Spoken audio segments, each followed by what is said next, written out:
ప్రస్తుతం నేను నీస్ ఎయిర్పోర్ట్లో ఉన్నాను. ఇక్కడ నుంచి నేను లండన్కి బయలుదేరుతున్నాను. లండన్కి వచ్చామంటే ఎప్పటికీ రెగ్యులర్గా ఉండే తంతు అక్కడ పార్కింగ్ ఫుల్ అయిపోయి ఉండడం. సో మనం గాల్లో చక్కర్లు కొట్టడం. అక్కడ తిప్పు ఫ్లైట్ను తిప్పుతూ ఉండు, ఇంకా పార్కింగ్ దొరకలా, సో తిరుగుతూనే ఉండు. అయితే మనది ఒక్క ఫ్లైట్ మాత్రమే కాదు, ఓల్డ్ అనే ఫ్లైట్లు ఇలా సర్కిల్ కొడుతున్నాయి. మొత్తం అరగంట సేపు అవుతుంది సర్కిలింగ్ చేస్తున్నాం. ఇంకా కూడా ల్యాండ్ అవ్వలేదు. ఒక్కొక్కరు అందరు చప్పట్లు కొట్టేశారు. ఫైనల్ సక్సెస్ఫుల్గా ల్యాండ్ అవ్వగలుగుతాను. అది పరిస్థితి. సక్సెస్ఫుల్గా లండన్ హీత్రో ఎయిర్పోర్ట్లో దిగేశాను. ఇట్లా బయటికి వచ్చానో లేదో అటువైపు ఆపోజిట్ సైడ్ చూసుకుంటే అక్కడే క్రౌన్ ప్లాజా హోటల్ ఉంది. కాకపోతే వర్షం, సో ఎదురుగానే ఉంది కానీ ఎలా వెళ్ళాలో తెలియట్లేదు.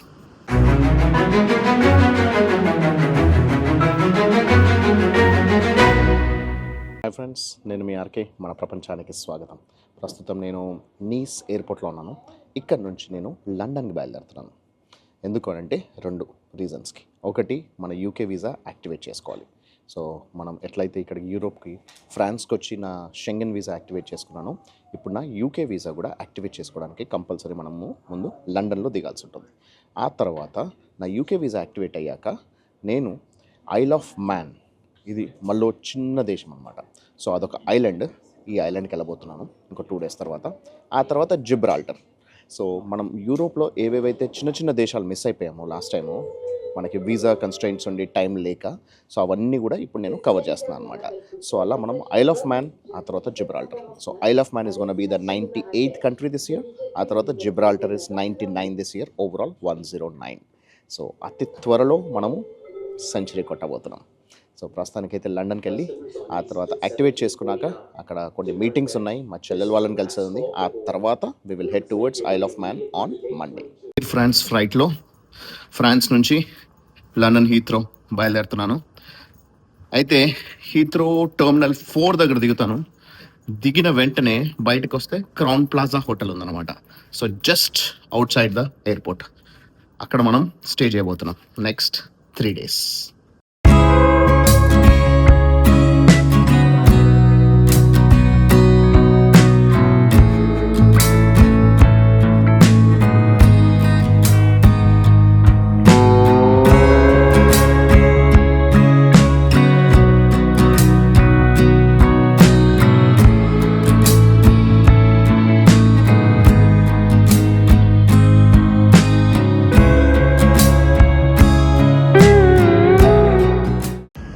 లండన్కి వచ్చామంటే ఎప్పటికీ రెగ్యులర్గా ఉండే తంతు అక్కడ పార్కింగ్ ఫుల్ అయిపోయి ఉండడం.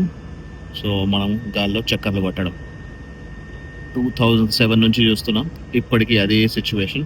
10 నిమిషాలు గాల్లో చక్కర్లు కొట్టాలంట, ఎందుకంటే పార్కింగ్ అవైలబిలిటీ లేదన్నమాట.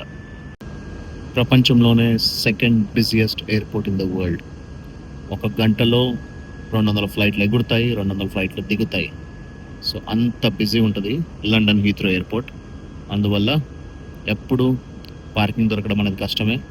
సో ఫ్లైట్ ఇలా చక్కర్లు కొడుతూనే ఉంటుంది కాసేపు. ఆ తర్వాత మనకి పార్కింగ్ దొరికిన వెంటనే అప్పుడు ల్యాండ్ అవుతుంది. మీరు తిప్పు తిప్పుతూ ఉండరా, తిప్పు, దించరా దించు, తెలిసినోడు వచ్చాడు దించు, తెలియనోడు వచ్చాడు దించు అన్నట్టు ఉంది. అలా తిప్పు ఫ్లైట్ను తిప్పుతూ ఉండు, ఏనేద్దాం, ఇంకా పార్కింగ్ దొరకలా, సో తిరుగుతూనే ఉండు. గత 10 నిమిషాల నుంచి ఫ్లైట్ తిప్పు అన్నట్టు తిరుగుతూనే ఉంది. ఇంకెంతసేపు చక్కర కొడుతుందో నాకు అర్థం కావట్లేదు. ఈ లండన్ హీత్రో ఎయిర్పోర్ట్ ఏందో, ఎన్ని టెర్మినల్స్ పెట్టినా, ఎంత స్పేస్ ఇచ్చినా సరే పార్కింగ్ సరిపోతుంది. అన్ని ఫ్లైట్స్ వస్తుంటాయి. సో ఎప్పుడు పార్కింగ్ ప్రాబ్లమే. ఈసారి కూడా మళ్ళీ అదే ఇష్యూ చూద్దాం. సో ఇప్పుడు చెప్పా కదా, గత 10 నిమిషాల నుంచి ఇప్పుడు ఆల్మోస్ట్ 15 నిమిషాలు అవుతుంది. 15 నిమిషాల నుంచి కంటిన్యూస్గా సర్కిల్ కొడుతూనే ఉంది. అయితే మనది ఒక్క ఫ్లైట్ మాత్రమే కాదు, ఓల్డ్ అనే ఫ్లైట్లు ఇలా సర్కిల్ కొడుతున్నాయి. సో మనకి ఏ కక్షలో తిరగాలి, ఏ హైట్లో తిరగాలి, ఏ స్పీడ్తో తిరగాలి, ఏ రేంజ్లో తిరగాలి, ఇవన్నీ కూడా నాకు తెలిసి ఏటీసీ దగ్గర నుంచి ఇన్స్ట్రక్షన్స్ వస్తున్నాయి, ఎయిర్ ట్రాఫిక్ కంట్రోలర్ నుంచి. ఎందుకంటే ఒక్క ఫ్లైట్ కాదు కాబట్టి మల్టిపుల్ ఫ్లైట్స్ తిరుగుతున్నాయి కాబట్టి ఎక్కడ ఎవరికి ఎలాంటి ప్రాబ్లం లేకుండా, సో ఎలాంటి ఎయిర్ యాక్సిడెంట్స్ అవ్వకుండా చూసుకోవాల్సిన బాధ్యత వాళ్ళకి. కాబట్టి నాకు తెలిసి అన్ని ఒక ఇన్స్ట్రక్షన్స్ ఇచ్చే ఉంటాయి. మామూలుగా జస్ట్ రావడము, ఫ్లైట్ టేక్ ఆఫ్ అవ్వడము, ల్యాండ్ అవ్వడం వేరు. ఇక్కడేమో మొత్తం circle circle circle circle. So 15-16 నిమిషాల నుంచి సర్కిల్ వేస్తూనే ఉంది. చూద్దాం ఇంకెంతసేపు సర్కిల్ చేస్తాడు. ఒక 20 నిమిషాల పాటు చక్కర్లు కొట్టిన తర్వాత ఫైనలీ వీళ్ళకి పార్కింగ్కి పర్మిషన్ వచ్చినట్టుంది. ఇప్పుడు ల్యాండ్ అవ్వడానికి సిద్ధమవుతుంది. ఇంకొక 5 నిమిషాల్లో ల్యాండ్ అయిపోతాం. దించుతాడు అనుకున్నా కానీ ఏమో అసలు ఏం జరుగుతుందో అర్థం కావట్లేదు. మళ్ళీ ఇంకా 10 నిమిషాల నుంచి ఎత్తుతూనే ఉన్నాడు. మొత్తం అరగంట సేపు అవుతుంది సర్కిలింగ్ వేస్తూనే ఉన్నాడు. ఇంకా కూడా ల్యాండ్ అవ్వలేదు. పాపం వెనకాల పిల్లలు భయపడుతున్నారు, ఏడుస్తున్నారు. ఓకే, ఫైనల్లీ కొంచెం డౌన్ అవుతున్నట్టు అనిపిస్తుంది. హోప్ఫుల్లీ ఇప్పుడు ల్యాండ్ అవ్వాలి. మొత్తానికైతే దిగుతున్నాము. మబ్బులను చీల్చుకుంటూ కిందికి వచ్చేసాము. మనకి ఇప్పుడు ప్రస్తుతానికి లండన్ నగరం అయితే కనిపిస్తుంది. లండన్ మహానగరం,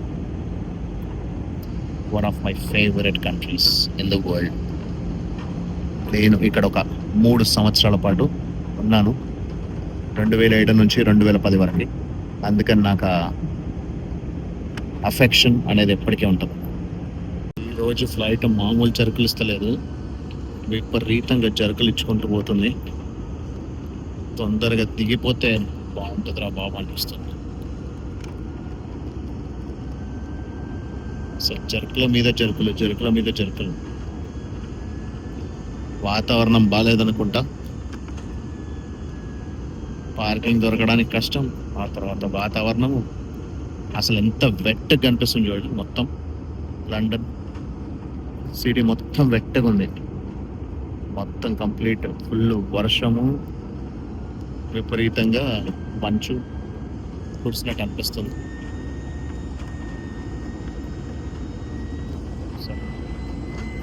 కంప్లీట్ వెట్ లండన్ ఇది. గోల్డెన్ జర్కులు. మొత్తానికి ఎయిర్పోర్ట్ దగ్గరికి అయితే వచ్చేసాము. సేఫ్గా ల్యాండ్ అయితే చాలు. బాబా ఎన్ని జర్కులు.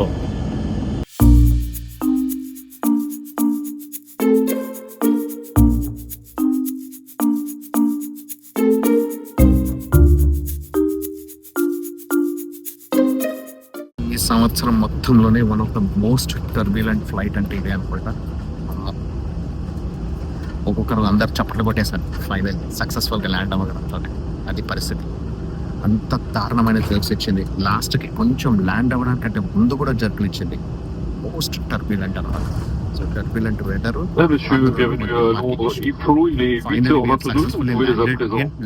సక్సెస్ఫుల్గా లండన్ హీత్రో ఎయిర్పోర్ట్లో దిగేశాను. చూసారుగా బయట ఎంత వెట్టుగా ఉందో. ఫుల్ వర్షం పడుతుంది. సో ఈరోజు రేపు ఇక్కడ నేను లండన్లో ఉండబోతున్నా, కానీ ఏవి ఎక్స్ప్లోర్ చేసే అవకాశం లేదని అనిపిస్తుంది. సో ఇక్కడ ఇమిగ్రేషన్ కంప్లీట్ చేసుకొని హోటల్కి వెళ్ళిన తర్వాత విల్ డిస్కస్. ఫ్రెండ్స్, ఇప్పుడే ఇమిగ్రేషన్ అండ్ అన్ని ఫార్మాలిటీస్ కంప్లీట్ చేసుకొని ఒక లోకల్ సిమ్ కార్డ్ తీసుకొని హీత్రో ఎయిర్పోర్ట్ టర్మినల్ 4 నుంచి బయటకు వచ్చేసాను. ఇట్లా బయటకు వచ్చానో లేదో అటువైపు ఆపోజిట్ సైడ్ చూసుకుంటే అక్కడే క్రౌన్ ప్లాజా హోటల్ ఉంది. కాకపోతే వర్షం. సో ఎదురుగానే ఉంది, కానీ ఎలా వెళ్ళాలో తెలియట్లేదు. మనకు ఫుల్ వర్షం పడుతుంది. 400 మీటర్స్ డిస్టెన్స్ ఎదురుగానే ఉంది. కాకపోతే మనము తడుచుకుంటూ వెళ్ళాల్సిన సిచ్యువేషన్ వస్తుందేమో. ఈరోజు ఇమిగ్రేషన్ ఆఫీసర్తో ఒక మంచి కాన్వర్జేషన్ అయింది. అదేంటనేది హోటల్కి వెళ్ళాక చెప్తాను. బట్ బయటికి వెళ్ళి తడుచుకుంటూ వెళ్ళాల్సిన అవసరం లేకుండా హోటల్స్కి సపరేట్గా ఎగ్జిట్ ఇచ్చారు చూడండి. Hilton, premier, holiday inn and crown plaza. ఈ ఎగ్జిట్ నుంచి బయటికి వెళ్తే మనం డైరెక్ట్గా క్రౌన్ ప్లాజా హోటల్కి వెళ్ళిపోవచ్చు. ఇక్కడ మనకు ఒక బ్రిడ్జ్ కనెక్ట్ చేశారు డైరెక్ట్ హోటల్స్కి వెళ్ళడానికి. ఇది నాకు బాగా నచ్చుతుంది. లండన్ ప్రతి ఒక్కటి కనెక్టెడ్ అయి ఉంటుంది. మనకి హోటల్స్ కావాలన్నా, బస్సెస్ కావాలన్నా, ట్రైన్స్ కావాలన్నా అన్నీ కూడా కనెక్ట్ అయి ఉంటాయి. ఇప్పుడు అర్థమవుతుంది నాకు ఫ్లైట్ అంతగా ఎందుకు టర్బులేట్ అయిందనేది, అంత రేంజ్ ఆఫ్ టర్బులెన్స్ ఎందుకు వచ్చిందనేది. వెదర్ బయట అయితే అసలు ఎక్స్ట్రీమ్ కోల్డ్ ఉంది, ప్లస్ ఇట్స్ హ్యూజ్ వాబ్లింగ్ అనమాట. ఇప్పుడే ఒక బ్రిటిష్ అతను వచ్చి అడిగాడు అనమాట, మీ ఫ్లైట్ ఎలా సేఫ్గా ల్యాండ్ అయిందా, అంత నార్మల్గానే ఉందా అని చెప్పేసి అని. ఎందుకంటే అంత దారుణంగా ఉందనే విషయం వాళ్ళకు కూడా అర్థమవుతుంది వెదరు. సో అందుకే this was one of the most toughest landing I have ever had in this entire year. ఈ సంవత్సరం మొత్తంలో one of the most turbulent flight. అందుకే అందరూ చెప్పా కదా, చప్పట్లు కొట్టేశారు లిటరలీ ఫ్లైట్ ల్యాండ్ అవ్వడంతో. ఇంకా ఒక 3-4 మినిట్స్ వాకింగ్ చేస్తే డైరెక్ట్ మనము హోటల్ రిసెప్షన్ దగ్గరికి వెళ్ళిపోతాము. అక్కడికి వెళ్ళిపోయిన తర్వాత ఇమిగ్రేషన్ ఆఫీసర్తో ఏం మాట్లాడాలో చెప్తాను. క్రౌన్ ప్లాజా హోటల్ లోపలికి వచ్చేసా. ఇక్కడ రిసెప్షన్లో ఉన్నా. సో వీళ్ళు మొత్తం క్రిస్మస్ కోసం తయారీలు చేస్తున్నారు. సో బ్యూటిఫుల్ డెకరేషన్ అంతా కూడా అన్ని చోట్ల కనిపిస్తుంది. సో ఇక్కడ మనకి మార్నింగ్ 9 అవుతుంది కాబట్టి యాక్చువల్ 12 o'clock చెక్ ఇన్ మనకి ఇస్తాడా లేదా తెలీదు. సో మనకి రూమ్ ఇస్తే బాగుంటుంది. సో ప్రస్తుతం అయితే వెయిట్ చేస్తాం ఇంకా రూమ్ కోసం. సో ఇది క్రౌన్ ప్లాజా హోటల్. సో రూమ్లోకి వెళ్ళాక ఇక్కడ క్రౌన్ ప్లాజా హోటల్లో మనకి రూమ్ నెంబర్ 5001. అయితే ఇక్కడ పక్కన ఇంకో డోర్ ఉంది. ఈ డోర్కి వెనకాల ఏముందో తెలుసా? Holiday in hotel. So 2 hotels connected అనమాట. ఎక్కడైనా పక్కన రూమ్స్ ఉంటాయి కానీ పక్కన హోటల్స్. సో దాని అటువైపు లోపలంతా కూడా అది కనెక్ట్ అయ్యేది ఇంకో హోటల్ కనెక్ట్ అయిపోతుంది. సో 2 కూడా ఒకటే గ్రూప్ అనుకోండి, ఐహెచ్ గ్రూపే. సో మన రూమ్ ఎలా ఉందనేది చూసుకుందాం. ఇప్పుడు ఒకరు స్టాఫ్ వాళ్ళు వచ్చారనమాట, వాళ్ళు పక్క హోటల్లోకి వెళ్ళిపోయారు. మనం లోపల రూమ్ చూసుకుందాం ఎలా ఉందనేది. 5001 5th floor. రావడంతోనే మంచి పెద్ద రూమ్ ఉంది అండ్ ఒక ర్యాక్ కూడా ఉంది. Computer table, very neat, very clean, and that's me. ఆ తర్వాత bathroom along with washing area.